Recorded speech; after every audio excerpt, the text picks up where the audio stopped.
السلام علیکم کلاس 8۔ آج ہم لوگ اپنا ہسٹری کا چیپٹر نمبر 2 سٹارٹ کر رہے ہیں، سر سید احمد خان اینڈ علی گڑھ موومنٹ۔ سر سید احمد خان مسلمانوں کے ایک عظیم لیڈر گزرے ہیں، جنہوں نے مسلمانوں کو ان کی بیڈ کنڈیشن، جب سب کانٹیننٹ میں مسلمان جو تھے بری حالت میں تھے، انہیں اس وقت بیدار کیا، جگایا، ان کو ان کی ایجوکیشن کی طرف پروموٹ کیا، ایجوکیشن ان کے لیے پروموٹ کی اور ان کو بہت زیادہ جو تھی مسلمانوں کی ہیلپ کی۔ اب ہم سب سے پہلے دیکھیں گے کہ مسلمانوں کی جو کنڈیشن تھی وہ سب کانٹیننٹ میں کیا تھی۔ فرسٹ چیپٹر میں ہم نے دیکھا تھا کہ مسلمان جو تھے انہوں نے تقریباً 1000 سال تک سب کانٹیننٹ پہ حکومت کی تھی، اور اس کے بعد برٹش جب آئے سب کانٹیننٹ میں، انہوں نے ٹریڈ کی غرض سے سب کانٹیننٹ میں آئے اور آ کر یہاں پر اپنے قدم جمانا شروع کیے۔ مسلمان گورنمنٹ کے ساتھ، جو مسلمان لیڈرز تھے ان کے ساتھ مل کر انہوں نے یہاں پہ اپنا کام کرنا شروع کیا۔ شروع میں مسلمانوں نے ان سے ٹیکسز لیے، لیکن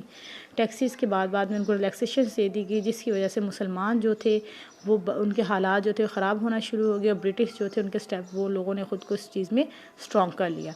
ایٹ دا اینڈ جب 1857 کی وار ہوئی تو اس برٹش لوگوں نے جو مسلمانوں کا آخری مغل بادشاہ بہادر شاہ ظفر، مغل ایمپرر جو تھا، اس کو اریسٹ کر لیا، اس کو قید کر لیا۔ پھر 1857 کی جو وار، اس میں سب کانٹیننٹ کے جو لوگ تھے، جو پہلے سے یہاں کے رہنے والے، جنہیں مسلمان، ہندو، سکھ اور بہت سی دوسری نیشنز تھیں، ان لوگوں نے برٹش کے اگینسٹ جب 1857 کی وار لڑی، اس کے بعد 1857 کی وار ختم ہونے کے بعد جب برٹش گورنمنٹ بالکل جو تھی اس میں سب کانٹیننٹ میں رول کرنا شروع کر دیا، تو ہندو کیونکہ مسلمانوں کے شروع سے دشمن تھے، اس لیے انہوں نے جو وار کا سارا بلیم تھا وہ مسلمانوں کے کندھوں پہ ڈال دیا، جس کی وجہ سے جو برٹش گورنمنٹ تھی وہ مسلمانوں کے اگینسٹ ہوگی۔ انہوں نے مسلمانوں پر ظلم و زیادتیاں کرنی شروع کر دی، ان کو جو تھی ان کے ڈیفرنٹ جو سٹیپس تھے وہ مسلمانوں کو تباہ کرنے کے لیے ان میں سے ہم لوگ دیکھ رہے ہیں کہ ہمارے پاس 4 سٹیپس ہیں برٹش گورنمنٹ نے جو مسلمانوں کے ساتھ کیے۔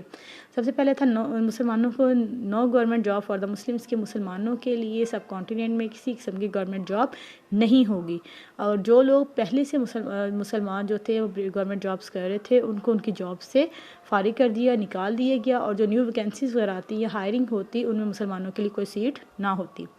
اس کے بعد ejectment of Muslims from agricultural land, مسلمانوں کی جو ایگریکلچرل لینڈ تھی وہ ان لوگوں سے چھین لی گئی، ان سے لے لی گئی، اور کیونکہ مسلمانوں کی جو میجورٹی تھی وہ ان کا جو پیشہ تھا، جو ان کا ارننگ تھا، وہ سارا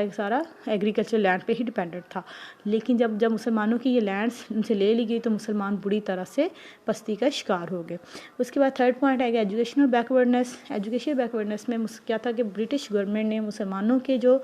ریلیجیس انسٹیٹیوشنز تھے ان کو ختم کرنے کی کوشش کی، ان کو کسی مسلمانوں کو ایجوکیشن سے نکال دیا گیا، اور جو لوگ ایجوکیٹڈ پہلے سے تھے ان کو کسی قسم کی کوئی فیسلٹی ریکوائرڈ نہیں تھی۔ فورتھ پوائنٹ ہمارے پاس گیا replacement of Persian by English as an official language. British government کے آنے سے پہلے جو سب کانٹیننٹ میں آفیشیل لینگویج تھی پرشین چل رہی تھی، اور پرشین جو تھی وہ مسلمانوں کی ہی لینگویج تھی، کیونکہ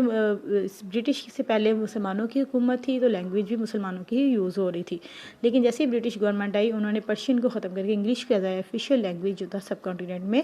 رائج کر دیا، جس کا مقصد، سب سے بڑا مقصد یہی تھا کہ مسلمانوں کو جو ہے وہ بری طرح سے